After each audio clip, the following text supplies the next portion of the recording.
12. Celui qui peignait des tableaux. Apprenez à aimer vos échecs, Marcus, car ce sont eux qui vous bâtiront. Ce sont vos échecs qui donneront toute leur saveur à vos victoires. Il faisait un temps radieux sur Portland, Maine, le jour où nous rendîmes visite à Scylla Caleb Mitchell, la sœur de Luther. C'était le vendredi 18 juillet 2008. La famille Mitchell habitait une maison coquette d'un quartier résidentiel proche du centre-ville. Scylla nous reçut dans sa cuisine. À notre arrivée, le café fumait déjà dans 2 tasses identiques, posées sur la table, et des albums de famille avaient été empilés à côté. Gallowwood était parvenu à la joindre la veille. Sur la route entre Concorde et Portland, il me raconta que lorsqu'il l'avait eue au téléphone, il avait eu l'impression qu'elle s'attendait à son appel. Je me suis présenté en tant que policier. Je lui ai dit que j'enquêtais sur les assassinats de Deborah Cooper et Nola Kellergan et que j'avais besoin de la rencontrer pour lui poser quelques questions. En principe, les gens s'inquiètent dès qu'ils entendent les mots police d'État. Ils posent des questions, ils demandent ce qui se passe et en quoi ça les concerne. Or, Scylla Mitchell m'a simplement répondu « Venez demain quand vous voulez, je serai chez moi. C'est important que l'on se parle. » Dans sa cuisine, elle s'assit face à nous. C'était une belle femme, la cinquantaine bien portante, d'allure sophistiquée et mère de 2 enfants. Son mari, présent également, resta debout, en retrait, comme s'il avait peur d'être importun. « Alors, demanda-t-elle, est-ce que tout ceci est la vérité ?»« Quoi donc ?» fit Gallowwood. « Ce que j'ai lu dans les journaux, toutes ces choses épouvantables sur cette pauvre gamine à Aurora. »« Oui. La presse a un peu déformé, mais les faits sont véridiques. »« Madame Mitchell, vous n'avez pas eu l'air surprise de mon appel hier ?» Elle eut un air triste. « Comme je vous le racontais hier au téléphone, dit-elle, il n'y avait pas les noms dans le journal, mais j'ai compris que E.S. était Elijah Stern et que son chauffeur était Luther. » Elle sortit une coupure de journal et la lut à haute voix, comme pour comprendre ce qu'elle ne comprenait pas. E.S., un des hommes les plus riches de New Hampshire, envoyait son chauffeur chercher Nola au centre-ville pour la lui ramener chez lui à Concorde. 33 ans plus tard, une amie de Nola, qui n'était qu'une enfant à l'époque, raconta qu'elle avait assisté un jour à un rendez-vous avec le chauffeur et que Nola était partie comme on partait à la mort. Ce jeune témoin décrira le chauffeur comme un homme effrayant, au corps puissant et au visage déformé. Une telle description, ça ne peut être que mon frère. Elle se tut et nous dévisagea. Elle attendait une réponse et Gallowwood joua carte sur table. Nous avons trouvé un tableau de Nola Kellergan, plus ou moins nu, chez Elijah Stern, dit-il. Selon Stern, c'est votre frère qui l'a peint. Apparemment, Nola aurait accepté de se faire peindre contre de l'argent. Luther allait la chercher à Aurora, il l'emmenait à Concorde auprès de Stern. On ne sait pas très bien ce qui se passait là-bas, mais en tout cas, Luther a fait un tableau d'elle. Il peignait beaucoup, s'exclama Scylla. Il était très doué. Il aurait pu faire une belle carrière. Est-ce que vous le soupçonnez d'avoir tué cette fille ? Disons qu'il figure sur la liste des suspects, répondit Gallowwood. Une larme roula sur la joue de Scylla. Vous savez, sergent, je me rappelle le jour où il est mort. C'était un vendredi de la fin septembre. Je venais d'avoir 21 ans. On a reçu un appel de la police qui nous annonçait que Luther était décédé dans un accident de voiture. Je me souviens bien du téléphone qui sonne, de ma mère qui décroche. Autour, il y a mon père et moi. Maman répond et nous murmure aussitôt « C'est la police ». Elle écoute attentivement et elle dit « Ok ». Je n'oublierai jamais ce moment. À l'autre bout du fil, un officier de police lui annonçait la mort de son fils. Il venait de lui dire quelque chose du genre « Madame, j'ai le pénible devoir de vous annoncer que votre fils est décédé dans un accident de voiture. » Et elle répond « Ok ». Après ça, elle raccroche, elle nous regarde et elle nous dit « Il est mort ». « Que s'était-il passé ?» interrogea Gallowwood. « Une chute de 30 mètres depuis les falaises côtières de Sagamore, Massachusetts. On dit qu'il était ivre. » « Quel âge avait-il ?»« 30 ans. Il avait 30 ans. Mon frère, c'était un homme bien, mais... Vous savez, je suis contente que vous soyez là. Je crois qu'il faut que je vous raconte quelque chose que nous aurions dû raconter il y a 33 ans. » Et la voix tremblante, Scylla nous relata une scène qui s'était déroulée environ 3 semaines avant l'accident. C'était le samedi 30 août 1975. 30 août 1975, Portland, Maine. Ce soir-là, la famille Caleb avait prévu d'aller dîner au Horseshoe, le restaurant préféré de Scylla, pour célébrer son 21e anniversaire. Elle était née un 1er septembre. Jay Caleb, le père, lui avait fait la surprise de réserver la salle privée du premier étage. Il avait invité tous ses amis et quelques proches, une 30aine de personnes en tout, dont Luther. Les Caleb, Scylla, son père, Jay, et sa mère, Nadia, se rendirent au restaurant à 18h. Tous les convives attendaient déjà Scylla dans la salle et la célébrèrent gaiement lorsqu'elle y pénétra. La fête débuta. Il y eut de la musique et du champagne. Luther n'était pas encore arrivé. Le père pensa d'abord à un contretemps sur la route. Mais à 19h30, lorsque le dîner fut servi, son fils n'était toujours pas là. Il n'avait pourtant pas pour habitude d'être en retard, et Jay commença à s'inquiéter de cette absence. Il essaya de joindre Luther sur la ligne de téléphone de la chambre qu'il occupait dans la dépendance de la propriété de Stern, mais personne ne décrocha. Luther manqua le dîner, le gâteau, les danses. À 1 heure du matin, les Caleb rentrèrent chez eux, silencieux et inquiets. Pour rien au monde, Luther n'aurait manqué l'anniversaire de sa sœur. À la maison, Jay alluma la radio du salon, machinalement. Les informations mentionnèrent une opération policière d'envergure à Aurora, suite à la disparition d'une fille de 15 ans.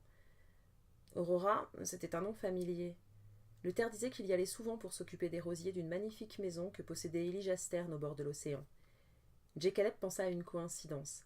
Il écouta attentivement le reste du bulletin, puis ceux de plusieurs autres stations pour savoir s'il s'était produit un accident de la route dans la région. Mais il ne fut fait aucune mention d'un tel événement. Inquiet, il veilla une partie de la nuit, ne sachant pas s'il devait prévenir la police, attendre à la maison ou parcourir la route jusqu'à Concorde. Puis il finit par s'endormir sur le canapé du salon. À la 1 heure du lendemain matin, toujours sans nouvelles, il téléphona à Elijah Stern pour savoir s'il avait vu son fils. « Luther, répondit Stern, il est absent, il a pris un congé. Il ne vous a rien dit ?» Toute cette histoire était très étrange. Pourquoi Luther serait-il parti sans les prévenir? Troublé et ne pouvant plus se contenter d'attendre, Jay Caleb décida alors de se lancer à la recherche de son fils. Scylla Mitchell, se remémorant cet épisode, se mit à trembler. Elle se leva brusquement de sa chaise et refit du café. « Ce jour-là, nous dit-elle, tandis que mon père se rendait à Concorde et que ma mère restait à la maison au cas où Luther arriverait, je suis allée passer la journée avec des amis. Lorsque je suis rentrée à la maison, il était déjà tard. Mes parents étaient dans le salon en train de parler et j'ai entendu mon père dire à ma mère « Je crois que Luther a fait une énorme connerie. » J'ai demandé ce qui se passait et il m'a ordonné de ne pas parler de la disparition de Luther à qui que ce soit, et surtout pas à la police. Il a dit qu'il allait se charger lui-même de le retrouver. Il l'a cherché en vain pendant plus de 3 semaines, jusqu'à l'accident. Elle étouffa un sanglot. « Que s'est-il passé, madame Mitchell » demanda Gaal Wood d'une voix apaisante. « Pourquoi votre père pensait-il que Luther avait fait une connerie? Pourquoi ne voulait-il pas appeler la police ?»« C'est compliqué, sergent. Tout est si compliqué. » Elle ouvrit les albums de photos et nous parla de la famille Caleb, de Jay, leur doux père, de Nadia, leur mère, une ancienne Miss Maine qui avait inculqué le goût de l'esthétique à ses enfants. Luther était l'aîné, il avait 9 ans de plus qu'elle. Ils étaient tous les 2 nés à Portland. Elle nous montra des photographies de son enfance, la maison familiale, les vacances dans le Colorado, l'immense entrepôt de l'entreprise du père dans lequel Luther et elle avaient passé des étés entiers. Une série de photos nous montra la famille à Yosemite en 1963. Luther a 18 ans, c'est un beau jeune homme, mince, élégant. Puis nous tombons sur un cliché datant de l'automne 1974. Les 20 ans de Scylla. Les personnages ont vieilli. Jay, le fier père de famille, a désormais la soixantaine ventrue. La mère a sur le visage des rides contre lesquelles elle ne peut plus rien. Luther a presque 30 ans, son visage est déformé. Scylla contempla longuement cette dernière image. « Avant, nous étions une belle famille, dit-elle. Avant, nous étions tellement heureux. »« Avant quoi ?» demanda Gaal Wood. Elle le regarda comme si c'était une évidence. « Avant l'agression. »« Une agression ?» répéta Gaal Wood. « Je ne suis pas au courant. » Scylla posa côte à côte les 2 photographies de son frère. « Ça s'est passé durant l'automne qui a suivi nos vacances à Yosemite. Regardez cette photo. Regardez comme il était beau. Luther était un jeune homme très spécial, vous savez. Il aimait l'art. Il avait un don pour la peinture. Il avait terminé le lycée et il venait d'être reçu à l'école des beaux-arts de Portland. Tout le monde disait qu'il pourrait devenir un grand peintre, qu'il avait un don. C'était un garçon heureux, mais c'était aussi les prémices du Vietnam, et il devait aller servir. Il disait qu'à son retour, il ferait les beaux-arts et qu'il se marierait. Il était déjà fiancé. Eleanor Smith, elle s'appelait. Une fille de son lycée. Je vous le dis, c'était un garçon heureux. Avant ce soir de septembre 1964. Que s'est-il passé ce soir-là? Avez-vous entendu parler de la bande des Field Goals, sergent? La bande des Field Goals? Non, jamais. C'est le surnom que la police a donné à un groupe de voyous qui sévissait dans la région à cette époque. Septembre 1964. Il était aux environs de 22 heures. Luther avait passé la soirée chez Eleanor et il rentrait à pied chez ses parents. Il devait partir le lendemain pour un centre de l'armée. Eleanor et lui venaient tout juste de décider qu'ils se marieraient dès son retour. Ils s'étaient juré fidélité et ils avaient fait l'amour pour la première fois dans le petit lit d'enfant d'Eleanor, tandis que sa mère à la cuisine leur préparait des cookies. Après que Luther était parti de chez les Smith, il s'était retourné plusieurs fois en direction de la maison. Sous le porche, à la lumière des lanternes, il avait vu Eleanor qui lui faisait des signes de la main. À présent, il longeait Lincoln Road, une route peu fréquentée à cette heure et mal éclairée, mais qui était le chemin le plus court pour arriver chez lui. Il avait 3 miles à marcher. Une première voiture le dépassa, le faisceau des phares illumina la route loin devant. Peu après, un second véhicule arriva derrière lui à grande vitesse. Ses occupants, visiblement très excités, poussèrent des cris par la fenêtre pour l'effrayer. Luther ne réagit pas et la voiture s'immobilisa brusquement au milieu de la route, quelques dizaines de mètres devant lui. Il continua d'avancer, que pouvait-il faire d'autre? Aurait-il dû passer de l'autre côté de la route? Lorsqu'il dépassa la voiture, le conducteur lui demanda « Hé, toi, t'es d'ici » ? « Oui, répondit Luther. Il reçut une giclée de bière en plein visage. « Les types du Maine sont des pecnos » hurla le conducteur. Les passagers poussèrent des hurlements. Ils étaient 4 en tout. Mais dans l'obscurité, Luther ne pouvait pas voir les visages. Il devinait qu'ils étaient jeunes, entre 25 et 30 ans, ivres et très agressifs. Il avait peur et il continua son chemin, le cœur battant. Il n'était pas bagarreur, il ne voulait pas d'histoire. « Hé » l'invectiva encore le conducteur. « Tu vas où comme ça, petit pecno » Luther ne répondit pas et accéléra le pas. « Reviens ici ! Reviens ici, on va te montrer comment on les dresse, les petits merdeux dans ton genre !» Luther entendit les portes de la voiture s'ouvrir et le conducteur s'écria. « Messieurs, la chasse aux pecnos est ouverte, 100 $ à celui qui l'attrape !» Il se mit aussitôt à courir à toutes jambes. Il espérait qu'une autre voiture arriverait, mais il n'y eut personne pour le sauver. Un de ses poursuivants le rattrapa et le projeta au sol en hurlant aux autres « Je l'ai, je l'ai, les 100 $ sont pour moi !» Tous se ruèrent sur Luther et le passèrent à tabac. Alors qu'il gisait au sol, l'un des agresseurs s'écria « Qui veut faire une partie de football? Je propose quelques field goals !» Les autres poussèrent des cris enthousiastes, et tour à tour, ils décochèrent des coups de pied dans le visage d'une violence inouïe, comme s'ils dégageaient un ballon pour marquer une touche. Leur série terminée, ils le laissèrent pour mort sur le bord de la route. C'est un motard qui le retrouva, 40 minutes plus tard, et alerta les secours. Après quelques jours de coma, Luther s'était réveillé avec le visage complètement brisé, nous expliqua Stilla. Il y eut plusieurs chirurgies reconstructives, mais aucune ne parvint à lui rendre son apparence. Il passa 2 mois à l'hôpital. Il en ressortit condamné à vivre avec le visage tordu et de la difficulté à parler. Il n'y eut évidemment pas de Vietnam, mais il n'y eut surtout plus rien d'autre. Il restait prostré à longueur de journée à la maison. Il ne peignait plus, il n'avait plus de projet. Au bout de 6 mois, Eleanor a rompu leurs fiançailles, et elle est même partie de Portland. Qui pouvait lui en vouloir? Elle avait 18 ans et aucune envie de sacrifier sa vie à s'occuper de Luther, qui était devenu une ombre et qui traînait son mal-être. Il n'était plus le même. Et ses agresseurs, demanda Guy Hallowwood. Ils ne furent jamais retrouvés. Apparemment, cette même bande avait déjà sévi plusieurs fois dans la région, et à chaque fois, ils s'en étaient donnés à cœur joie avec leurs séances de field goals. Mais Luther fut l'agression la plus grave qu'ils aient commise. Ils ont failli le tuer. Toute la presse en a parlé, la police était sur les dents. Après ça, ils n'ont plus jamais fait reparler d'eux. Ils ont sans doute eu peur de se faire prendre. Que s'est-il passé pour votre frère après ça? Durant les 2 années qui suivirent, Luther a hanté la maison familiale. Il était comme un fantôme. Il ne faisait plus rien. Mon père restait le plus tard possible dans son entrepôt. Ma mère s'arrangeait pour passer ses journées à l'extérieur. Ce furent 2 années difficilement supportables. Puis un jour de 1966, quelqu'un sonna à la porte. 1966. Il hésita avant de déverrouiller la porte d'entrée. Il ne supportait pas qu'on le voie. Mais il était seul à la maison, et c'était peut-être important. Il ouvrit et trouva devant lui un homme d'une 30aine d'années, très élégant. « Salut, dit l'homme. Désolé de venir sonner comme ça, mais je suis tombé en panne, à 50 mètres d'ici. Tu t'y connaîtrais pas en mécanique, par hasard ?»« Ça dépend, » répondit Luther. « Rien de sérieux, juste un pneu crevé, mais je n'arrive pas à faire fonctionner mon cric. » Luther accepta de venir jeter un œil. La voiture était un coupé de grand luxe, garé sur le bas-côté de la route à 100 mètres de la maison. Un clou avait perforé le pneu avant droit. Le cric bloqué car il était mal graissé. Luther parvint néanmoins à le manipuler et à changer la roue. « Eh bien, plutôt impressionnant, dit l'homme. Une chance de t'avoir rencontré. Que fais-tu dans la vie? T'es mécano? »« Rien. Avant, peigner, mais j'ai eu un accident. Et comment gagnes-tu ta vie? »« Je ne gagne pas ma vie. » L'homme le contempla et lui tendit la main. « Je m'appelle Elijah Stern. Merci, je te dois une fière chandelle. »« Luther Caleb. »« Enchanté, Luther. » Ils se dévisagèrent un instant. Stern finit par poser la question qu'il taraudait depuis que Luther avait ouvert la porte de sa maison. « Qu'est-il arrivé à ton visage » demanda-t-il. « Vous avez entendu parler de la bande des Field Goals ?»« Non. Des types qui ont commis des agressions, pour le plaisir. Ils tapaient dans la tête de leurs victimes comme dans un ballon. Oh, quelle horreur. Je suis désolé. » Luther haussa les épaules, fataliste. « Te laisse pas faire, s'écria Stern d'un ton amical. Si la vie te fait des coups bas, rebiffe-toi contre elle. » Est-ce que ça te dirait d'avoir un métier ? Je recherche quelqu'un pour s'occuper de mes voitures et me servir de chauffeur. Tu me plais bien. Si l'offre te tente, je t'engage. Une semaine plus tard, Luther s'installait à Concorde, dans la dépendance des employés sise dans l'immense propriété de la famille Stern. Scylla estimait que la rencontre avec Stern avait été providentielle pour son frère. Grâce à Stern, Luther est redevenu quelqu'un, nous dit-elle.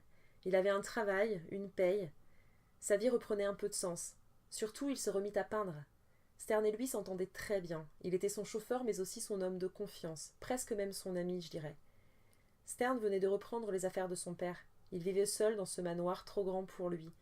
Je crois qu'il était heureux de la compagnie de Luther. Ils avaient une relation forte. Luther est resté à son service pendant les 9 années qui ont suivi, jusqu'à sa mort. Madame Mitchell, demanda Gallowwood, quels étaient vos rapports avec votre frère ? Elle sourit. C'était quelqu'un de si spécial. Il était si doux. Il aimait les fleurs, il aimait l'art.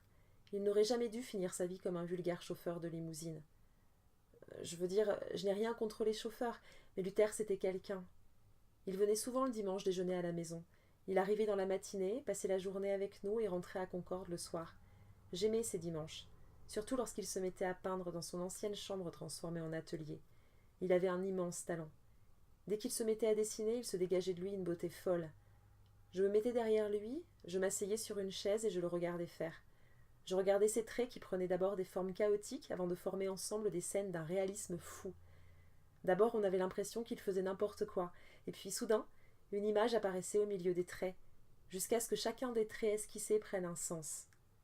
C'était un moment absolument extraordinaire. Et moi, je lui disais qu'il devait continuer à dessiner, qu'il devait repenser aux beaux-arts, qu'il devrait exposer ses toiles. Mais il ne voulait plus, à cause de son visage, à cause de son élocution, à cause de tout. Avant l'agression, il disait qu'il peignait parce qu'il avait ça en lui. Lorsqu'il s'y est finalement remis, il disait qu'il peignait pour être moins seul. « Pourrions-nous voir quelques-uns de ces tableaux » demanda Gallowwood. « Oui, évidemment. » Mon père avait rassemblé une espèce de collection, avec toutes les toiles laissées à Portland et celles récupérées dans la chambre de Luther chez Stern après sa mort. Il disait qu'un jour on pourrait les donner à un musée, que ça aurait peut-être du succès, mais il s'est contenté d'amasser les souvenirs dans des caisses que je stocke chez moi depuis le décès de mes parents. Scylla nous conduisit au sous-sol, où l'une des pièces de la réserve était encombrée de grandes caisses en bois. Plusieurs grands tableaux dépassés, tandis que des croquis et des dessins s'entassaient entre les cadres. Il y en avait une quantité impressionnante. « Il y a beaucoup de désordre, s'excusa-t-elle. Ce sont des souvenirs en vrac, je n'ai rien osé jeter. » En fouillant parmi les tableaux, Gallowwood dénicha une toile représentant une jeune femme blonde. « C'est Éléanore, expliqua Scylla. Ces toiles datent d'avant l'agression. Il aimait la peindre. Il disait qu'il pourrait la peindre toute sa vie. » Éléanore était une jolie jeune femme blonde. Détail intrigant, elle ressemblait énormément à Nola. Il y avait de nombreux autres portraits de différentes femmes, toutes blondes, et les dates indiquaient toutes des années postérieures à l'agression. « Qui sont ces femmes sur les tableaux » interrogea Gallowwood. « Je ne sais pas, répondit Scylla. Sans doute sont-elles sorties de l'imagination de Luther. » C'est à ce moment-là que nous tombâmes sur une série de croquis au fusain. Sur l'un d'eux, je crus reconnaître l'intérieur du Clarks, avec au comptoir une jeune femme, belle mais triste. La ressemblance avec Jenny était stupéfiante. Mais je pensais à une coïncidence.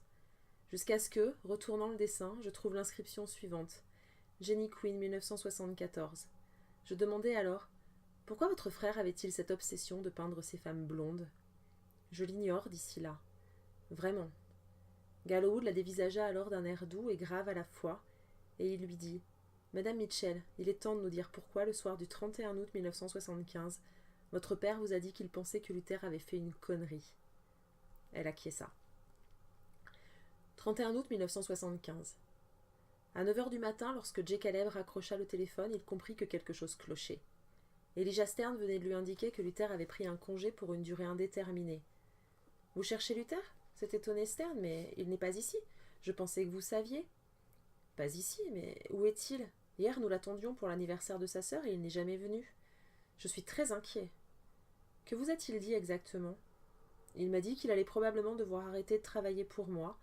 C'était il y a 2 jours. »« Arrêter de travailler pour vous ? Mais pourquoi ? » ?»« Je l'ignore. Je pensais que vous le saviez. » Immédiatement après avoir reposé le combiné, Jay le reprit en main pour prévenir la police. Mais il ne termina pas son geste. Il avait un étrange pressentiment. Nadia, sa femme, fit irruption dans le bureau. « Qu'a dit Stern ?» demanda-t-elle. Que Luther a démissionné vendredi.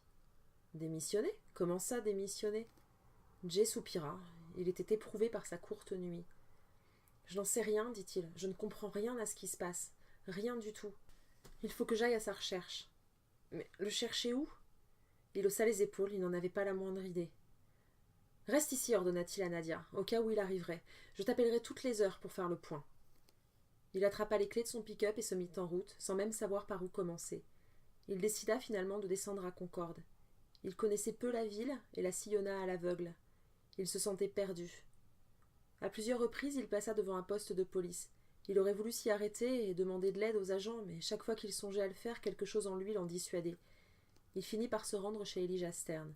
Celui-ci s'était absenté, ce fut un employé de maison qui le conduisit à la chambre de son fils. Jay espérait que Luther avait laissé un message, mais il n'y trouva rien. La chambre était en ordre, il n'y avait ni lettre, ni aucun indice qui explique son départ.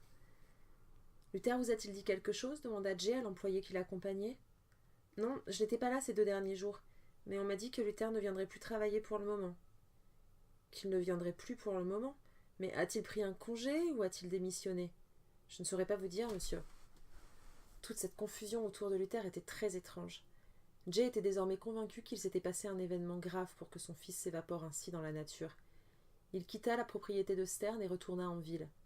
Il s'arrêta dans un restaurant pour téléphoner à sa femme et avaler un sandwich. Nadia l'informa qu'elle était toujours sans nouvelles. Tout en déjeunant, il parcourut le journal. On n'y parlait que de ce fait divers survenu à Aurora. « Qu'est-ce que c'est que cette histoire de disparition » demanda-t-il au patron de l'établissement. « Une sale affaire. Ça s'est passé dans un bled à 1 heure d'ici. Une pauvre femme y a été assassinée et une fille de 15 ans enlevée. Toutes les polices de l'État sont à sa recherche. » « Comment se rend-on à Aurora ? » « Vous prenez la 101, direction est. Lorsque vous arrivez à l'océan, vous suivez la route 1, direction sud et vous y êtes. » Poussé par un pressentiment, Jay Caleb se rendit à Aurora. Sur la route 1, il fut arrêté à 2 reprises par des barrages de police. Puis, lorsqu'il longea l'épaisse forêt de Side Creek, il put constater l'ampleur du dispositif de recherche. Des véhicules d'urgence par dizaines, des policiers partout, des chiens et beaucoup d'agitation. Il roula jusqu'au centre-ville et, peu après la marina, s'arrêta devant un diner de la rue principale débordant de monde. Il y entra et s'installa au comptoir. Une ravissante jeune femme blonde lui servit du café. Pendant une fraction de seconde, il crut la connaître. C'était pourtant la première fois de sa vie qu'il venait ici. Il la dévisagea, elle lui sourit, puis il vit son nom sur son badge, Jenny. Et soudain il comprit. La femme, sur cette esquisse au fusain réalisée par Luther et qu'il aimait particulièrement, c'était elle. Il se souvenait bien de l'inscription au dos. Jenny Quinn, 1974. « Je peux vous renseigner, monsieur » lui demanda Jenny. « Vous avez l'air perdu. » C'est une horreur ce qui s'est passé ici. À qui le dites-vous ? On ne sait toujours pas ce qui est arrivé à la fille. Elle est si jeune. Elle n'a que 15 ans. Je la connais bien, elle travaille ici le samedi. Elle s'appelle Nola Kellergan. Comment avez-vous dit ? Bégaya Jay, qui espérait avoir mal entendu. Nola Kellergan. En entendant ce nom encore, il se sentit vaciller. Il eut envie de vomir. Il devait partir d'ici, aller loin. Il laissa $10 sur le comptoir et il s'enfuit. À l'instant où il rentra à la maison, Nadia vit immédiatement que son mari était bouleversé. Elle se précipita vers lui et il s'écroula presque dans ses bras. « Mon Dieu, Jay, que se passe-t-il ? Il y a 3 semaines, Luther et moi sommes allés pêcher, tu te rappelles ? Oui, vous avez sorti ces black bass dont la chair était immangeable. Mais pourquoi me parles-tu de cela ? Jay raconta cette journée à sa femme. C'était le dimanche 10 août 1975. Luther était arrivé à Portland la veille au soir. Ils avaient prévu d'aller pêcher tôt le matin, au bord d'un petit lac. C'était une belle journée, les lignes mordaient bien, ils s'étaient choisi un coin très calme, et il n'y avait personne pour les déranger. Tout en sirotant de la bière, ils avaient parlé de la vie. « Il faut que je te dise, papa, » avait dit Luther. « Je vais rencontrer une femme extraordinaire. »« C'est vrai ? Comme je te dis, elle est hors du commun. Elle fait battre mon cœur, et tu fais, elle m'aime. Elle me l'a dit. Un jour, je te la présenterai. Je suis sûre qu'elle te plaira beaucoup. » Jay avait souri. « Et cette jeune femme a-t-elle un nom ? » ?»« Nola, papa.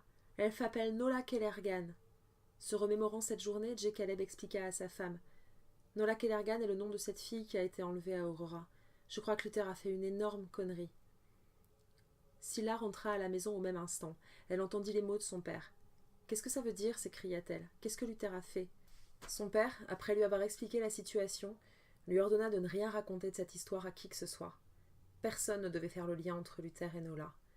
Il passa ensuite toute la semaine dehors à rechercher son fils. Il sillonna d'abord le Maine, puis toute la côte, du Canada jusqu'au Massachusetts. Il se rendit dans les coins reculés, lacs et cabanes qu'affectionnait son fils. Il se disait qu'il était peut-être terré là, paniqué, traqué comme une bête par toutes les polices du pays. Il n'en trouva aucune trace. Il l'attendit tous les soirs, il guettait le moindre bruit. Quand la police téléphona pour annoncer sa mort, il sembla presque soulagé. Il exigea de Nadia et Scylla qu'elles ne parlent plus jamais de cette histoire, pour que la mémoire de son fils ne soit jamais salie. Lorsque Scylla eut terminé son récit, Gallowwood lui demanda « Êtes-vous en train de nous dire que vous pensez que votre frère avait quelque chose à voir avec l'enlèvement de Nola ?» Disons qu'il avait un comportement étrange avec les femmes. Il aimait les peindre, surtout les femmes blondes. Je sais qu'il lui arrivait de les dessiner en cachette dans les lieux publics. Je n'ai jamais su ce qui lui plaisait là-dedans. Alors oui, je pense qu'il a pu se passer quelque chose avec cette jeune fille. Mon père pensait que Luther avait pété les plombs, qu'elle s'était refusée à lui et qu'il l'avait tuée. Quand la police a téléphoné pour nous dire qu'il s'était tué, mon père a pleuré longuement, et au travers de ses larmes, je l'ai entendu nous dire « Tant mieux qu'il soit mort. Si je l'avais trouvé moi, je crois que je l'aurais tué, pour qu'il ne finisse pas sur la chaise électrique. » Gallowwood hocha la tête. Il jeta encore un rapide coup d'œil parmi les objets de Luther, et il y dénicha un carnet de notes. « C'est l'écriture de votre frère ?»« Oui, ce sont des indications pour la taille des rosiers. Il s'occupait aussi des rosiers chez Stern. Je ne sais pas pourquoi je l'ai gardé. »« Pourrais-je l'emporter » demanda Gallowwood. « L'emporter ? Oui, bien sûr. Mais je crains que ce ne soit pas très intéressant pour votre enquête. Je l'ai parcouru, ce n'est qu'un guide de jardinage. » Gallowwood acquiesça. « Vous comprenez, dit-il, il faudrait que je puisse faire expertiser l'écriture de votre frère. » 11. En attendant Nola. Frappez ce sac, Marcus. Frappez-le comme si toute votre vie en dépendait. Vous devez boxer comme vous écrivez et écrire comme vous boxez.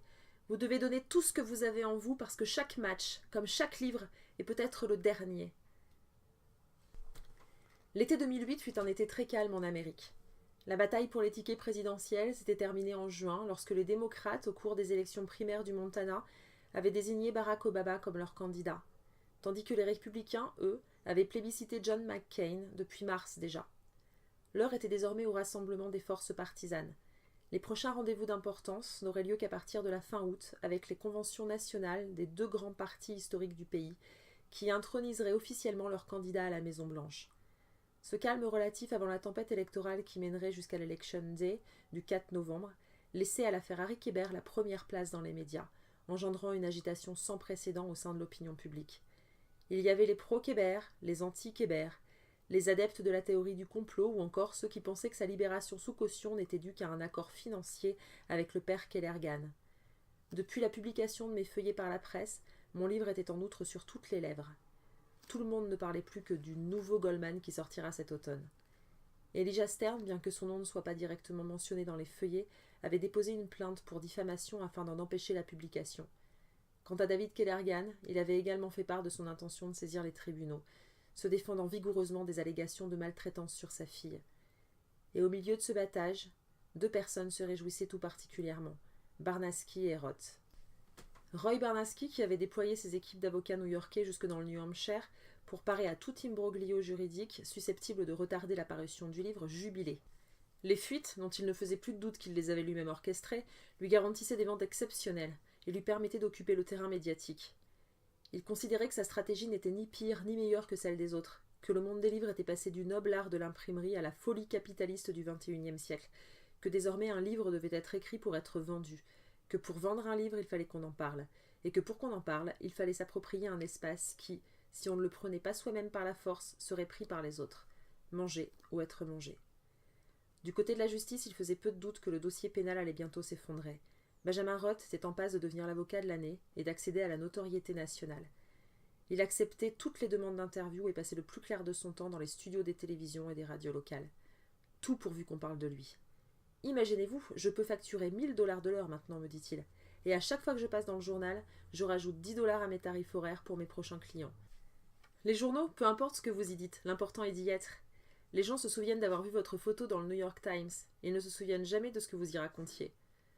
Roth avait attendu toute sa carrière que tombe l'affaire du siècle, et il l'avait trouvée. Désormais, sous le feu des projecteurs, il servait à la presse tout ce qu'elle voulait entendre. Il parlait du chef Pratt, d'Elijah Stern. Il répétait à l'envi que Nola était une fille troublante, sans doute une manipulatrice, et que Harry était finalement la véritable victime de l'affaire. Pour exciter l'audience, il se mit même à sous-entendre, détail imaginaire à l'appui, que la moitié de la ville d'Aurora avait eu intimement affaire à Nola, si bien que je dus l'appeler pour une mise au point. Il faut que vous arrêtiez avec vos racontards pornographiques, Benjamin. Vous êtes en train de salir tout le monde. Mais justement, Marcus, au fond, mon boulot n'est pas tant de laver l'honneur de Harry que de montrer combien l'honneur des autres était sale et dégueulasse. Et s'il doit y avoir un procès, je ferai témoigner Pratt, je convaincrai Stern, je ferai appeler tous les hommes d'Aurora à la barre pour qu'ils expient publiquement leur péché charnel avec la petite Kellergan, et je prouverai que ce pauvre Harry n'a eu finalement que le tort de s'être laissé séduire par une femme perverse, comme tant d'autres avant lui. Mais qu'est-ce que vous racontez, mon portège? Il n'a jamais été question de cela. Allons, mon ami, appelons un chat un chat. Cette gamine, c'était une salope. Vous êtes affligeant, lui répondis-je. Affligeant? Mais je ne fais que reprendre ce que vous dites dans votre bouquin, non? Justement, non, et vous le savez très bien. Nola n'avait rien de tapageur, ni de provocateur. Son histoire avec Harry, c'est une histoire d'amour. L'amour, toujours l'amour. Mais l'amour, ça ne veut rien dire, Goldman. L'amour, c'est une combine que les hommes ont inventée pour ne pas avoir à faire leur lessive. Le bureau du procureur était mis sur la sellette par la presse, et l'atmosphère s'en ressentait dans les locaux de la brigade criminelle de la police d'État. La rumeur voulait que le gouverneur en personne, au cours d'une réunion tripartite, ait sommé la police de régler l'affaire dans les plus brefs délais. Depuis les révélations de Cilla Mitchell, Gallowwood commençait à y voir plus clair dans l'enquête. Les éléments convergeaient de plus en plus vers Luther, et il comptait beaucoup sur les résultats de l'analyse graphologique du carnet pour confirmer son intuition. En attendant, il avait besoin d'en apprendre plus, notamment sur les errances de Luther à Aurora. C'est ainsi que le dimanche 20 juillet, nous retrouvâmes Travis Down pour qu'il nous raconte ce qu'il savait à ce propos. Comme je ne me sentais pas encore prêt à retourner au centre-ville d'Aurora, Travis accepta de nous retrouver dans un resto-route proche de Montbury. Je m'attendais à être mal reçu à cause de ce que j'avais écrit à propos de Jenny, mais il fit montre de beaucoup de gentillesse à mon égard. « Je suis désolé pour ces fuites, lui dis-je. C'était des notes personnelles, rien de tout ceci n'aurait dû paraître. » « Je ne peux pas t'en vouloir, Marc. »« Tu pourrais. Tu ne fais que raconter la vérité. Je sais bien que Jenny en passait pour Kébert. Je voyais bien à l'époque comment elle le regardait. Au contraire, je crois que ton enquête tient la route, Marcus. Du moins, en est-ce la preuve. À propos de l'enquête, quoi de neuf justement ? C'est Gallowwood qui répondit. Le neuf, c'est que nous avons de très sérieux soupçons sur Luther Caleb. Luther Caleb, ce cinglé ? Alors c'est vrai, cette histoire de peinture ? Oui, apparemment la gamine allait régulièrement chez Stern. Étiez-vous au courant pour le chef Pratt et Nola ? Ces ignobles histoires, non. Quand je l'ai appris, je suis tombée des nues. Vous savez, peut-être qu'il a dérapé, mais ça a toujours été un bon flic. Je doute qu'on puisse remettre en cause son enquête et ses recherches, comme j'ai pu le lire dans la presse. Que pensez-vous des soupçons sur Stern et Kébert ? Que vous vous êtes monté la tête. Tamara Quinn dit qu'elle nous avait prévenus pour Kébert à l'époque. Je crois qu'il faut recadrer un peu la situation. Elle prétendait qu'elle savait tout, mais elle ne savait rien. Elle n'avait aucune preuve de ce qu'elle avançait. Tout ce qu'elle pouvait nous dire, c'est qu'elle avait eu une preuve concrète, mais qu'elle l'avait mystérieusement égarée. Rien de crédible. Vous-même, sergent, vous savez avec quelle précaution il faut traiter les accusations gratuites. Le seul élément que nous avions contre Kébert était la Chevrolet Monte-Carlo noire, et ce n'était de loin pas suffisant. Une amie de Nola nous assure avoir averti Pratt de ce qui se tramait chez Stern. Pratt ne m'en a jamais parlé. Alors, comment ne pas penser qu'il n'ait pas bâclé l'enquête, releva Gallowwood. Ne me faites pas dire ce que je n'ai pas dit, sergent. Et Luther Caleb, que pouvez-vous nous en dire ? Luther, c'était un drôle de type. Il importunait les femmes. J'ai même poussé Jenny à porter plainte contre lui, après qu'il se fût montré agressif à son égard. Vous ne l'avez jamais suspecté ? Pas vraiment. Nous avons évoqué son nom et nous avons vérifié quel véhicule il possédait. Une Mustang bleue, je me rappelle. Et de toute façon, il semblait peu probable qu'il soit notre homme. Pourquoi ? Peu avant la disparition de Nola, je m'étais assuré qu'il ne viendrait plus jamais à Aurora. C'est-à-dire ? Travis eut soudain l'air mal à l'aise. Disons que je l'ai vu au Clarks, c'était la mi-août, juste après avoir convaincu Jenny de déposer plainte contre lui. Il l'avait molestée et elle en avait gardé un horrible hématome sur le bras. Je veux dire, c'était quand même quelque chose de sérieux. Quand il m'a vu arriver, il s'est enfui. Je l'ai pris en chasse, je l'ai rattrapé sur la route 1. Et là, Vous savez, Aurora, c'est une ville paisible. Je ne voulais pas qu'il vienne rôder. Qu'avez-vous fait ?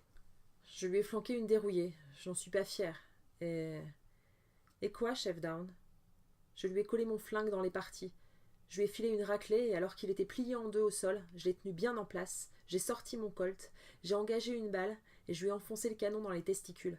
Je lui ai dit que je ne voulais plus jamais le voir de ma vie. Il gémissait qu'il ne reviendrait plus. Il m'a supplié de le laisser partir. Je sais que c'est pas des manières correctes, mais je voulais m'assurer qu'on ne le verrait plus à Aurora. Et vous pensez qu'il vous a obéi? Pour sûr. Vous seriez donc le dernier à l'avoir vu à Aurora? Oui. J'ai transmis la consigne à mes collègues avec le signalement de sa voiture. Il ne s'est plus jamais montré. On a appris qu'il s'était tué dans le Massachusetts, un mois plus tard. Quel genre d'accident? Il a raté un virage, je crois. Je n'en sais pas beaucoup plus. À vrai dire, je ne m'y suis pas plus intéressée que ça. À ce moment-là, on avait plus important à faire. Lorsque nous sortîmes du restaurant, Gallowwood me dit « Je crois que cette bagnole est la clé de l'énigme. Il faut savoir qui aurait pu conduire une Chevrolet Monte-Carlo noire. Ou plutôt se poser la question suivante. Luther Caleb aurait-il pu être au volant d'une Chevrolet Monte-Carlo noire le 30 août 1975 ?» Le lendemain, je retournai à Goose Cove pour la première fois depuis l'incendie. Malgré les banderoles de police tendues au niveau de la marquise pour interdire l'accès à la maison, je pénétrai à l'intérieur. Tout était dévasté. Dans la cuisine, je retrouvai la boîte Souvenir de Rockland, Maine, intacte. Je la vidai de son pain sec et la remplis de quelques objets indemnes, glanés au gré des pièces visitées. Dans le salon, je découvris un petit album de photos qui n'avait miraculeusement pas été abîmé. Je l'emportai dehors et je m'assis sous un grand bouleau face à la maison pour en regarder les photos. C'est à cet instant qu'Ernie Pincas arriva. Il me dit simplement « J'ai vu ta voiture à l'entrée du chemin. » Il vint s'asseoir à côté de moi. « Ce sont des photos de Harry ?» demanda-t-il en désignant l'album. « Oui, je l'ai trouvé dans la maison. » Il y eut un long silence.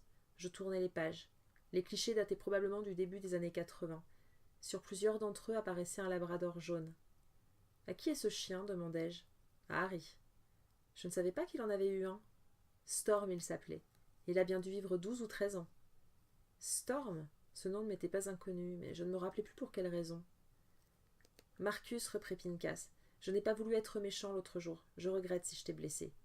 Ça n'a pas d'importance. Si, ça en a. Je ne savais pas que tu avais reçu des menaces. C'est à cause de ton livre? Probablement. Mais qui a fait ça? S'indigna-t-il en désignant la maison brûlée. On n'en sait rien. La police dit qu'un produit accélérant a été utilisé, comme de l'essence. Un bidon vide a été découvert sur la plage, mais les empreintes relevées dessus sont inconnues. Alors t'as reçu des menaces et tu es resté? Oui. Pourquoi? Quelle raison aurais-je eu de partir? La peur? La peur, il faut la mépriser. Pincas me dit que j'étais quelqu'un, et que lui aussi aurait bien voulu devenir quelqu'un dans la vie. Sa femme avait toujours cru en lui. Elle était morte quelques années auparavant, emportée par une tumeur. Sur son lit de mort, elle lui avait dit, comme s'il était un jeune homme plein d'avenir, « Ernie, tu feras quelque chose de grand dans la vie. Je crois en toi. » Je suis trop vieux, ma vie est derrière moi. Il n'est jamais trop tard, Ernie. Tant qu'on n'est pas mort, la vie est devant soi. Mais ce qu'avait réussi à faire Ernie depuis le décès de sa femme, c'était décrocher un boulot au supermarché de Montbury pour rembourser la chimiothérapie et faire entretenir le marbre de sa tombe. Je range les chariots, Marcus. Je parcours le parking, je traque les chariots esselés et abandonnés, je les prends avec moi, je les réconforte, et je les range avec tous leurs copains dans la gare à chariots pour les clients suivants.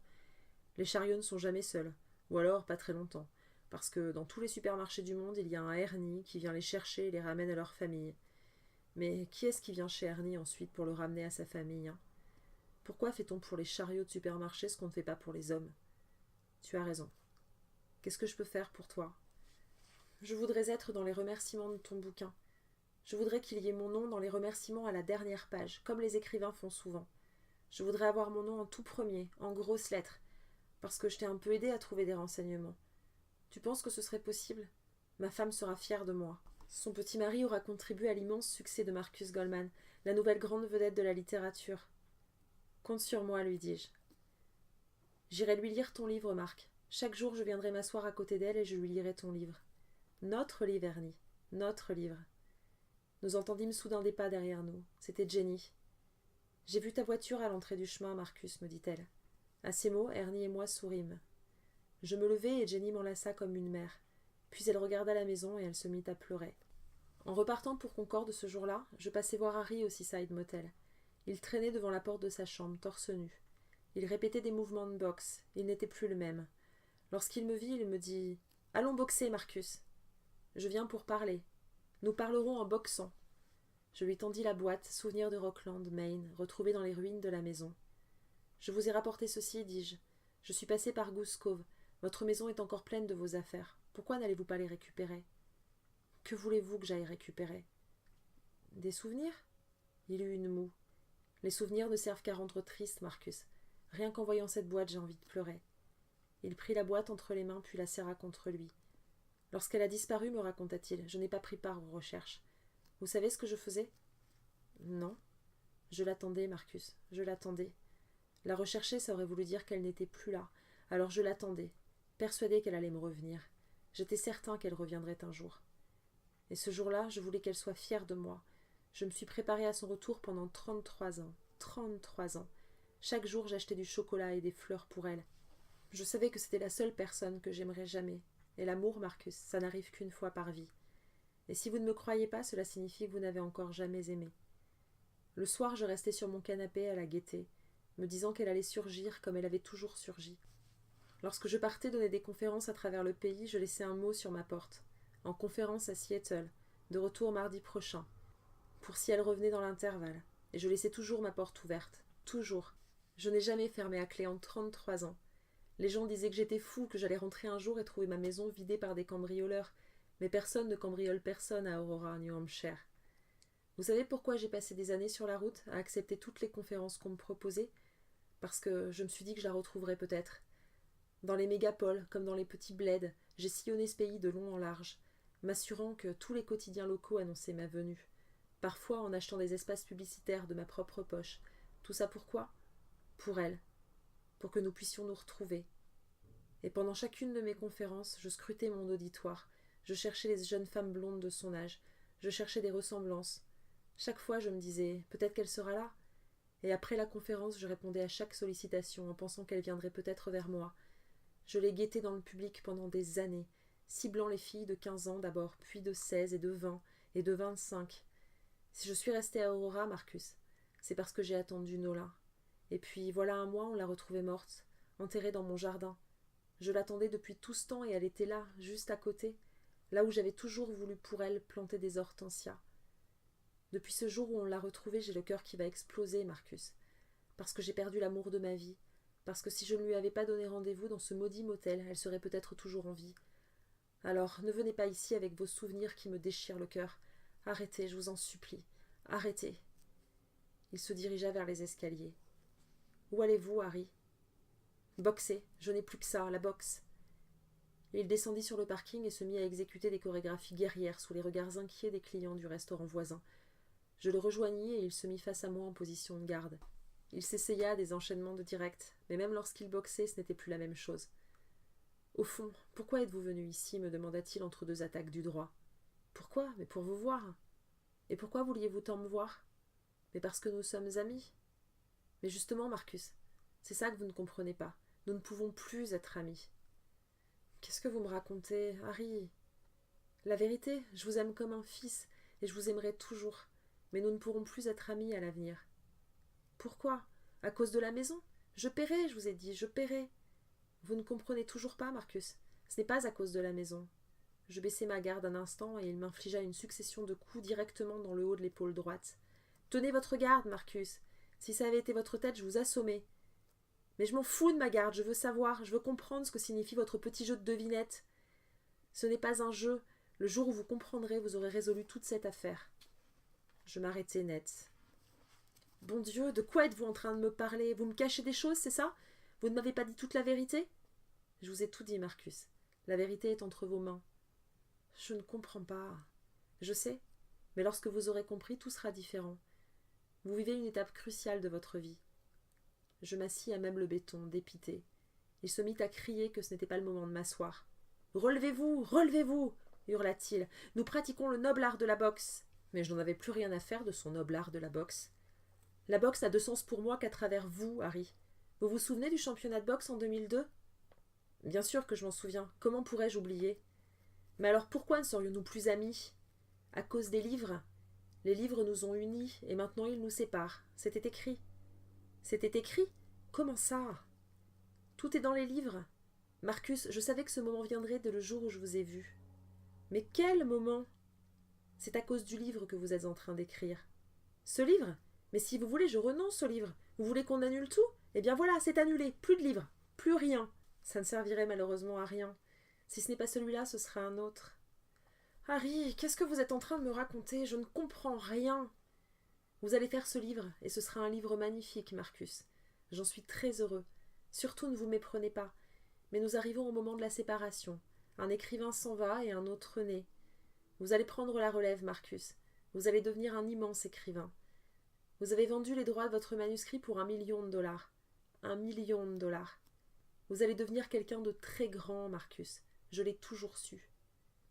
Mais au nom du ciel, qu'est-ce que vous essayez de me dire? Marcus, la clé est dans les livres. Elle est sous vos yeux. Regardez, regardez bien.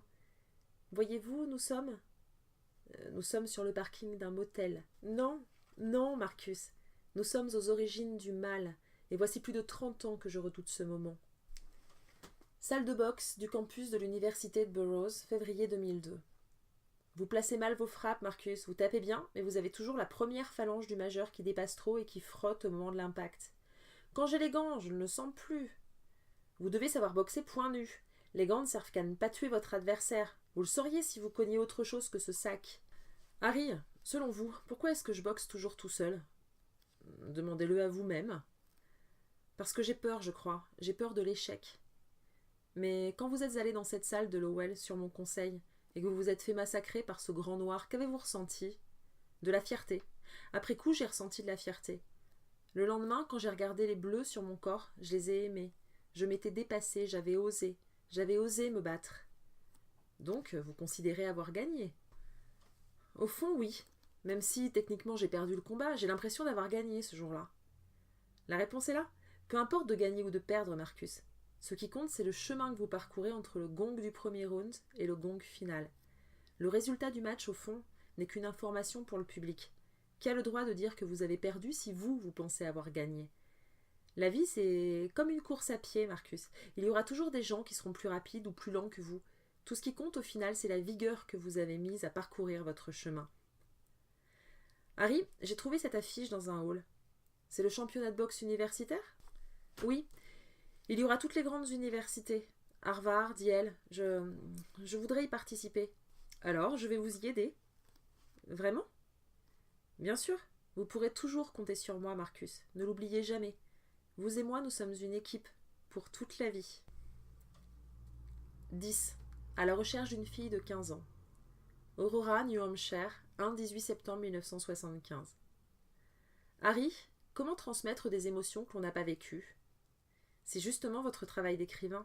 Écrire, cela signifie que vous êtes capable de ressentir plus fort que les autres et de transmettre ensuite.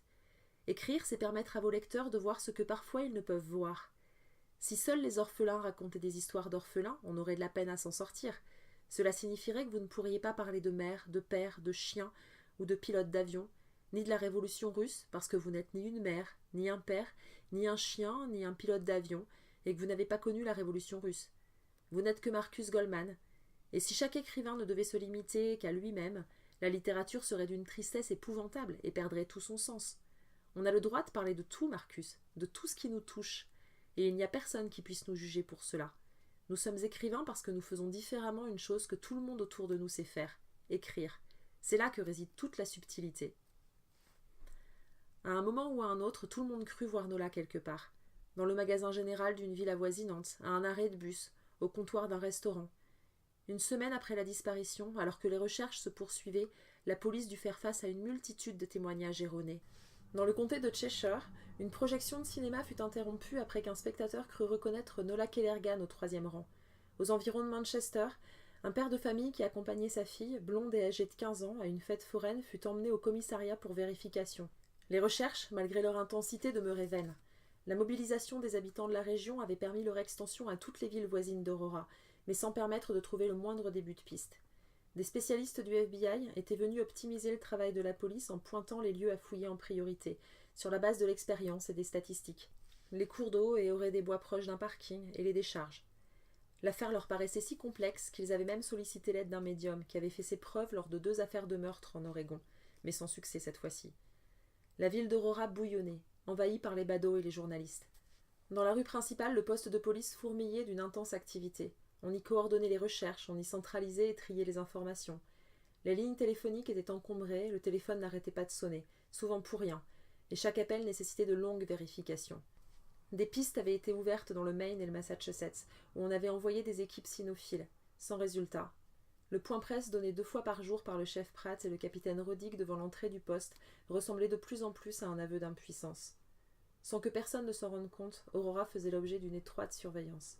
Dissimulée parmi les journalistes venus de tout l'État pour couvrir l'événement, des agents fédéraux observaient les alentours de la maison des Kellergan et avaient mis leur téléphone sur écoute. Si c'était un enlèvement, le ravisseur ne tarderait pas à se manifester. Il appellerait, ou peut-être, par perversité, se mêlerait aux curieux qui défilaient devant le 245 Terrasse Avenue pour déposer des messages de soutien. Et si ce n'était pas une question de rançon, mais bien un maniaque qui avait sévi, comme certains le craignaient, il fallait le neutraliser au plus vite avant qu'il ne recommence. La population se serrait les coudes. Les hommes ne comptaient pas les heures passées à ratisser des parcelles entières de prés et de forêts, ou à inspecter les berges des cours d'eau. Robert Quinn prit 2 jours de congé pour participer aux recherches. Ernie Pincas, sur autorisation de son contremaître, quittait l'usine 1 heure plus tôt pour pouvoir rejoindre les équipes de la fin de l'après-midi jusqu'à la tombée du soir. Dans la cuisine du Clarks, Tamara Quinn, Amy Pratt et d'autres bénévoles préparaient des collations pour les volontaires. Elle ne parlait que de l'enquête. « J'ai des informations, répétait Tamara Quinn. J'ai des informations capitales. Quoi ? Quoi ? Raconte, s'époumonnait son auditoire en beurrant du pain de mie pour faire des sandwichs. Je ne peux rien vous dire. C'est bien trop grave. Et chacun y allait de sa petite histoire. On soupçonnait depuis longtemps qu'il se passait des choses pas nettes au 245 Terrace Avenue, et ça n'était pas un hasard si ça se finissait mal. La mère Phillips, dont le fils avait été en classe avec Nola, raconta qu'apparemment, lors d'une récréation, un élève avait soulevé par surprise le polo de Nola pour lui faire une plaisanterie, et que tout le monde avait vu que la petite avait des marques sur le corps. La mère Hathaway raconta que sa fille, Nancy, était très amie de Nola, et qu'au cours de l'été, il s'était passé une succession de faits très étranges, et notamment celui-ci. Durant une semaine entière, Nola avait comme disparu, et la porte de la maison des Kellergan était restée close pour tous les visiteurs. Et cette musique, ajouta madame Hathaway. Tous les jours j'entendais cette musique qu'on jouait beaucoup trop fort dans le garage, et je me demandais pourquoi diable ce besoin d'assourdir tout le quartier. J'aurais dû me plaindre du bruit, mais je n'ai jamais osé. Je me disais que, tout de même, c'était le révérend. Lundi 8 septembre 1975. Il était aux environs de midi. À Goose Cove, Harry attendait. Les mêmes questions se bousculaient sans cesse dans sa tête. Que s'était-il passé ? Que lui était-il arrivé ? Où pouvait être Nola ? Comment se faisait-il que la police ne trouve plus trace d'elle ? Il y avait une semaine qu'il restait cloîtré dans sa maison à attendre. Il dormait sur le canapé du salon, guettant les moindres bruits. Il ne mangeait plus. Il avait l'impression de devenir fou. Plus il y pensait, plus la même idée revenait. Et si Nola avait voulu brouiller les pistes ? Et si elle avait mis en scène l'agression ? Du coulis rouge sur le visage et des hurlements pour faire croire à un enlèvement. Pendant que la police la cherchait autour d'Aurora, elle avait tout le loisir de disparaître loin, d'aller jusqu'au fin fond du Canada. Peut-être même qu'on la croirait bientôt morte et que personne ne la chercherait plus.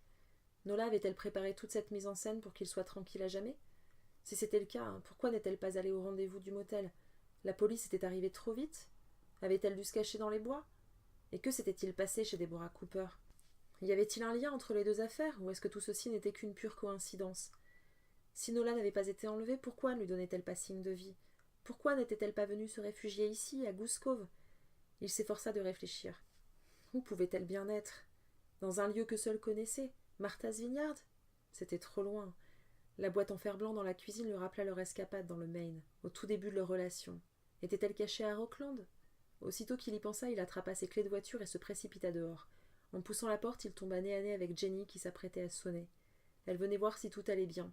Il y avait des jours qu'elle ne l'avait pas vu, elle s'inquiétait. Elle lui trouva une mine affreuse, il était amaigri. Il portait le même costume que lorsqu'elle l'avait vu au Clarks une semaine plus tôt. « Harry, que t'arrive-t-il » demanda-t-elle. « J'attends. »« Qu'attends-tu » ?»« Nola. » Elle ne comprit pas. Elle dit « Ah oui, quelle histoire affreuse. Tout le monde en ville est atterré. Cela fait déjà une semaine et pas le moindre indice. Pas la moindre trace. Harry, tu as mauvaise mine, je me fais du souci. Est-ce que tu as mangé dernièrement ? Je vais te faire couler un bain et je te préparerai un petit quelque chose. » Il n'avait pas le temps de s'encombrer avec Jenny. Il devait retrouver l'endroit où se cachait Nola. Il l'écarta un peu brusquement, descendit les quelques marches en bois qui menaient au parking en gravier et monta dans sa voiture. « Je ne veux rien, dit-il simplement depuis la fenêtre ouverte. Je suis très occupé. Je ne dois pas être dérangé. »« Mais occupé à quoi ?» insista tristement Jenny. « À attendre. » Il démarra et disparut derrière une rangée de pins. Elle s'assit sur les marches de la marquise et se mit à pleurer. Plus elle l'aimait, plus elle se sentait malheureuse. Au même moment, Travis Dunn entra dans le Clarks, ses roses à la main. Il y avait des jours qu'il ne l'avait pas vue, depuis la disparition. Il avait passé la matinée dans la forêt avec les équipes de recherche, puis, en remontant dans sa voiture de patrouille, il avait vu les fleurs sur le plancher. Elles avaient en partie séché et se tordaient drôlement, mais il avait eu soudain envie de les apporter à Jenny, immédiatement, comme si la vie était trop courte. Il s'était absenté le temps d'aller la trouver au Clarks, mais elle n'était pas là. Il s'installa au comptoir et Tamara Quinn vint aussitôt vers lui, comme elle faisait désormais à chaque fois qu'elle voyait un uniforme. « Comment se passent les recherches » demanda-t-elle avec un air de mère inquiète. « On ne trouve rien, madame Quinn, rien du tout. » Elle soupira et contempla les traits fatigués du jeune policier. « T'as déjeuné, fiston ?»« Non, madame Quinn. En fait, je voulais voir Jenny. » Elle s'est absentée un moment. Elle lui servit un verre de thé glacé et disposa devant lui un set de table en papier et des couverts. Elle remarqua les fleurs et demanda « C'est pour elle ?»« Oui, madame Quinn. Je voulais m'assurer qu'elle allait bien, avec toutes les histoires de ces derniers jours. » « Elle ne devrait pas tarder. Je lui ai demandé d'être de retour avant le service de midi. Mais évidemment, elle est en retard. Ce type lui fera perdre la tête. »« Qui ça ?» demanda Travis, qui sentit soudain son cœur se serrer. « Harry Kébert. »« Harry Kébert ? Je suis certaine qu'elle est allée chez lui. Je ne comprends pas pourquoi elle s'entête à essayer de plaire à ce petit salopard. Enfin bref, je ne devrais pas te parler de ça. Le plat du jour, c'est de la morue et des pommes de terre sautées. C'est parfait, madame Quinn. Merci. » Elle posa une main amicale sur son épaule. « Tu es un bon garçon, Travis. Ça me ferait plaisir que ma Jenny soit avec quelqu'un comme toi. » Elle s'en alla en cuisine et Travis avala quelques gorgées de son thé glacé. Il était triste. Jenny arriva quelques minutes plus tard. Elle s'était remaquillée à la hâte pour qu'on ne voie pas qu'elle avait pleuré. Elle passa derrière le comptoir, noua son tablier et remarqua alors Travis. Il sourit et lui tendit son bouquet de fleurs fanées. « Elles n'ont pas bonne mine, s'excusa-t-il, mais il y a plusieurs jours que je voulais te les offrir. Je me suis dit que c'était le geste qui comptait. » « Merci, Travis. Ce sont des roses sauvages. Je connais un endroit près de Montbury où il en pousse des centaines. Je t'y emmènerai si tu veux. Ça va, Jenny ? T'as pas l'air bien. » « Ça va. C'est cette horrible histoire qui te chagrine. Hein. Tu as peur ? Ne t'inquiète pas, la police est partout désormais. Et puis, je suis sûre qu'on va retrouver Nola. »« Je n'ai pas peur. C'est autre chose. »« C'est quoi ? » ?»« Rien d'important. »« C'est à cause de Harry Kébert. Ta mère dit qu'il te plaît bien. »« Peut-être. Laisse tomber, Travis, ça n'a pas d'importance. Faut que j'aille en cuisine. Je suis en retard et maman va encore me faire une scène. » Jenny disparut derrière la porte à battant et tomba sur sa mère qui préparait des assiettes. « T'es encore en retard, Jenny. Je suis seule en salle avec tout ce monde. »« Pardon, ma. » Tamara lui tendit une assiette de morue et de pommes de terre sautées. « Va apporter ça à Travis, veux-tu ? » ?»« Oui, ma. C'est un gentil garçon, tu sais. »« Je sais. »« Tu vas l'inviter à déjeuner à la maison dimanche. » »« Déjeuner à la maison ? Non, maman. Je ne veux pas, il ne me plaît pas du tout. Et puis, il se ferait des illusions. Ce ne serait pas gentil de ma part. »« Ne discute pas. T'as pas fait tant d'histoires quand tu t'es retrouvée seule pour le bal et qu'il est venu t'inviter. Tu lui plais beaucoup, ça se voit, et il pourrait faire un gentil mari. Oublie Kébert, bon sang. Il n'y aura jamais de Kébert. Mets-toi ça dans le crâne une bonne fois pour toutes. Kébert n'est pas un homme bien. Il est temps que tu te trouves un homme, et estime-toi heureuse qu'un beau garçon te fasse la cour alors que tu es en tablier toute la journée. Maman !» Tamara prit une voix aiguë et sotte pour imiter les gémissements d'un enfant. « Maman, maman !»« Arrête de pleurnicher, veux-tu ? Tu as bientôt 25 ans. Tu veux finir vieille fille ? Toutes tes copines de classe sont mariées. Et toi, hein ? Tu étais la reine du lycée. Que s'est-il passé au nom du Christ ? Ah, comme je suis déçue, ma fille. Ma est très déçue de toi. Nous déjeunerons avec Travis dimanche. Un point, c'est tout. Tu vas lui apporter son plat et tu vas l'inviter. Et après ça, tu iras passer un coup de chiffon sur les tables du fond qui sont dégoûtantes. Ça t'apprendra à toujours être en retard. Mercredi 10 septembre 1975. Vous comprenez, docteur, il y a ce policier charmant qui lui fait du gringue. Je lui ai dit de l'inviter à déjeuner dimanche. Elle ne voulait pas, mais je l'ai forcée. Pourquoi l'avez-vous forcée, madame Quinn ? Tamara haussa les épaules et laissa sa tête retomber de tout son poids sur la coudoir du divan. Elle s'accorda un instant de réflexion. Parce que je ne veux pas qu'elle finisse seule. Alors vous avez peur que votre fille se retrouve seule jusqu'à la fin de sa vie ?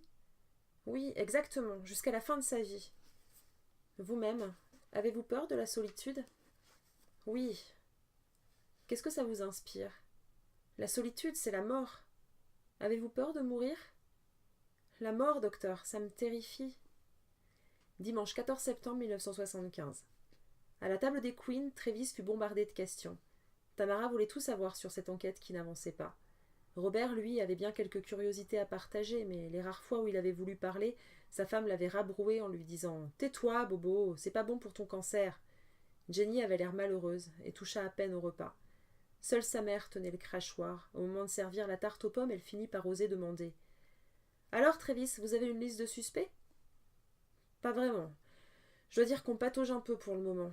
C'est quand même fou, il n'y a pas le moindre indice. »« Est-ce que Harry Kébert est suspect ?» interrogea Tamara. « Maman !» s'indigna Jenny. « Alors quoi? On peut plus poser de questions dans cette maison? Si je donne son nom, c'est parce que j'ai de bonnes raisons. C'est un pervers, Travis. Un pervers. Il serait impliqué dans la disparition de la petite que je serais pas étonnée. »« C'est grave ce que vous avancez, Madame Quinn, lui répondit Travis. On ne peut pas dire ce genre de choses sans preuve. »« Mais j'en avais, beugla-t-elle, folle de rage, j'en avais. Figure-toi que j'avais un texte écrit de sa main et très compromettant rangé dans mon coffre au restaurant. Je suis la seule à avoir la clé. Et tu sais où je garde la clé? Autour de mon cou. Je ne l'enlève jamais. Jamais. Eh bien, l'autre jour, j'ai voulu reprendre ce fichu morceau de papier pour le donner au chef Pratt, et voilà qu'il avait disparu. Il n'était plus dans mon coffre. Comment c'est possible? Je n'en sais rien. C'est de la sorcellerie. Peut-être que tu l'as simplement rangé ailleurs, suggéra Jenny. La ferme, ma fille. Je ne suis tout de même pas folle, non? Bobo, suis-je folle? Robert hocha la tête dans un geste qui ne disait ni oui ni non, ce qui eut pour effet d'irriter encore plus sa femme. Alors, Bobo, pourquoi tu ne réponds pas quand je te pose une question? À cause de mon cancer, finit-il par dire. Eh bien, t'auras pas de tarte, c'est le docteur qui l'a dit. Les desserts pourraient te tuer sur le champ. Mais je n'ai pas entendu le docteur dire ça, protesta Robert. Tu vois, le cancer te rend déjà sourd. Dans 2 mois, tu rejoindras les anges, mon pauvre Bobo. Travis essaya de calmer la tension en reprenant le fil de la discussion. En tout cas, si vous n'avez pas de preuves, ça ne tient pas la route, conclut-il. Les enquêtes de police sont des choses précises et scientifiques. Et j'en sais quelque chose. J'ai été major de ma promotion à l'académie de police. La seule idée de ne plus savoir où était passé le morceau de papier qui pouvait faire perdre Harry mettait Tamara dans tous ses états. Pour se calmer, elle s'empara de la pelle à tarte et coupa plusieurs tranches d'un geste guerrier, tandis que Bobo sanglotait parce qu'il n'avait pas du tout envie de mourir. Mercredi 17 septembre 1975. La recherche du feuillet obsédait Tamara Quinn. Elle avait passé 2 jours à fouiller sa maison, sa voiture et même le garage où elle n'allait jamais. En vain. Ce matin-là, après le lancement du premier service du petit déjeuner au Clarks, elle s'enferma dans son bureau et vida le contenu de son coffre sur le sol. Personne n'avait accès au coffre. C'était impossible que le feuillet ait disparu. Il devait être là. Elle en revérifia le contenu, en vain. Dépitée, elle remit ses affaires en ordre. À cet instant, Jenny frappa et passa la tête par l'entrebâillement de la porte. Elle trouva sa mère plongée dans l'énorme gueule d'acier. « Ma, qu'est-ce que tu fais ?»« Je suis occupée. »« Oh, Ma, ne me dis pas que tu es encore en train de chercher ce satané morceau de papier. Occupe-toi de tes salades, ma fille, veux-tu? Quelle heure est-il » Jenny consulta sa montre. Presque 8h30, dit-elle. Archizut, je suis en retard. En retard où? J'ai un rendez-vous. Un rendez-vous? Mais nous devons réceptionner les boissons ce matin. Déjà, mercredi dernier, tu es une grande fille, non? L'interrompit sèchement sa mère. Tu as 2 bras, tu sais où est la réserve. Pas besoin d'être allée à Harvard pour empiler des caisses de bouteilles de coca les unes sur les autres. Je suis sûre que tu t'en tireras très bien. Et ne va pas faire les yeux doux au livreur pour qu'il le fasse pour toi. Il est temps de retrousser tes manches. Sans adresser un regard à sa fille, Tamara attrapa ses clés de voiture et s'en alla. Une demi-heure après son départ, un imposant camion se gara derrière le Clarks. Le livreur déposa une lourde palette chargée de caisses de coca devant l'entrée de service. « Vous avez besoin d'aide » demanda-t-il à Jenny après qu'elle eut signé le reçu. « Non, monsieur. Ma mère veut que je me débrouille toute seule. »« Comme vous voudrez. Bonne journée alors. » Le camion repartit et Jenny entreprit de soulever une à une les lourdes caisses pour les porter dans la réserve. Elle avait envie de pleurer. À cet instant, Travis, qui passait par là à bord de son véhicule de patrouille, l'aperçut. Il se gara aussitôt et descendit de voiture. « Besoin d'un coup de main » proposa-t-il. Elle haussa les épaules. « Ça va, tu dois certainement avoir affaire » répondit-elle sans interrompre son effort. Il empoigna une caisse et essaya de faire la conversation.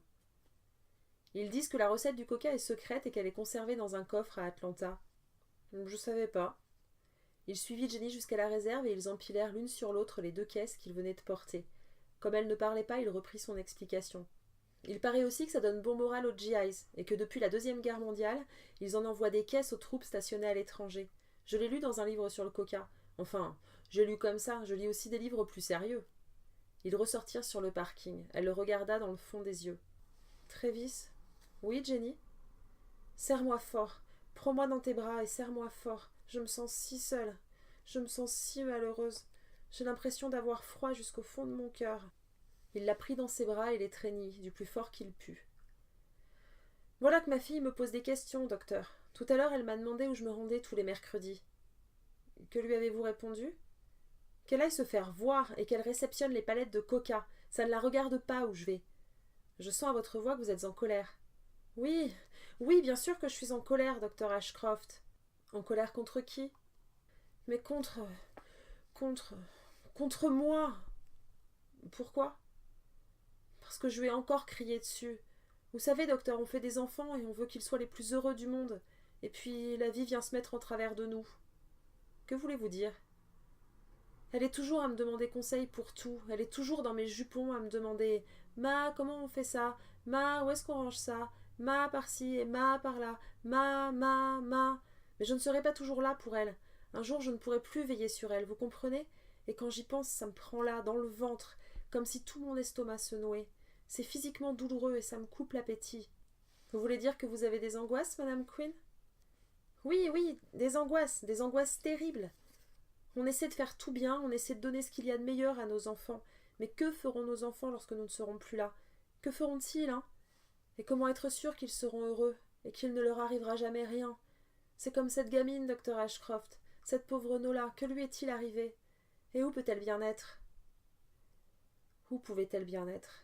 Elle n'était pas à Rockland, ni sur les plages, ni dans les restaurants, ni dans la boutique, nulle part. Il téléphona à l'hôtel de Martha's Vineyard pour savoir si le personnel n'avait pas vu une jeune fille blonde, mais le réceptionniste à qui il parla le prit pour un fou. Alors il attendit, tous les jours et toutes les nuits.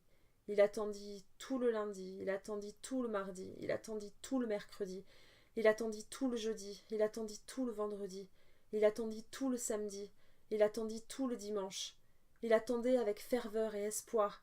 Elle reviendrait. Et ils partiraient ensemble, ils seraient heureux. Elle était la seule personne qui ait jamais donné du sens à sa vie. Qu'on brûle les livres, les maisons, la musique et les hommes, rien n'importait pourvu qu'elle soit avec lui. Il l'aimait. Aimer voulait dire que ni la mort, ni l'adversité ne lui faisaient peur tant qu'elle serait à ses côtés. Alors il l'attendait, et lorsque la nuit tombait, il jurait aux étoiles qu'il attendrait toujours. Pendant que Harry se refusait à perdre espoir, le capitaine Roddick ne pouvait que constater l'échec des opérations de police, malgré l'ampleur des moyens déployés. Il y avait à présent plus de 2 semaines qu'on remuait ciel et terre sans succès. Au cours d'une réunion avec le FBI et le chef Pratt, Roddick eut ce constat amer. Les chiens ne trouvent rien, les hommes ne trouvent rien. Je crois que nous ne la retrouverons pas. Je suis assez d'accord avec vous, acquiesça le responsable du FBI. En principe, dans ce genre de cas, soit on retrouve la victime tout de suite, morte ou vivante, soit il y a une demande de rançon. Et si ce n'est rien de tout ça, alors le cas s'en va rejoindre les affaires de disparition non résolues, qui s'entassent sur nos bureaux année après année. Pour la seule semaine dernière, le FBI a reçu 5 avis de disparition de gamins sur l'ensemble du pays. On n'a pas le temps de tout traiter. Mais qu'aurait-il pu arriver à cette gamine alors demanda Pratt, qui ne pouvait pas se résigner à baisser les bras. Une fugue? Une fugue? Non. Pourquoi l'aurait-on vue en sang et effrayée? Roddick haussa les épaules, et le type du FBI proposa d'aller boire une bière. Le lendemain, au soir du 18 septembre, lors d'un dernier point presse commun, le chef Pratt et le capitaine Roddick annoncèrent que les recherches pour retrouver Nola Kellergan allaient cesser. Le dossier restait ouvert auprès de la brigade criminelle de la police d'État. Il n'y avait pas le moindre élément, pas la moindre piste. En 3 semaines, il n'avait été trouvé aucune trace de la petite Nola Kellergan. Des bénévoles conduits par le chef Pratt poursuivirent leurs recherches pendant plusieurs semaines, jusqu'aux frontières de l'État, mais en vain. Nola Kellergan s'était comme envolée.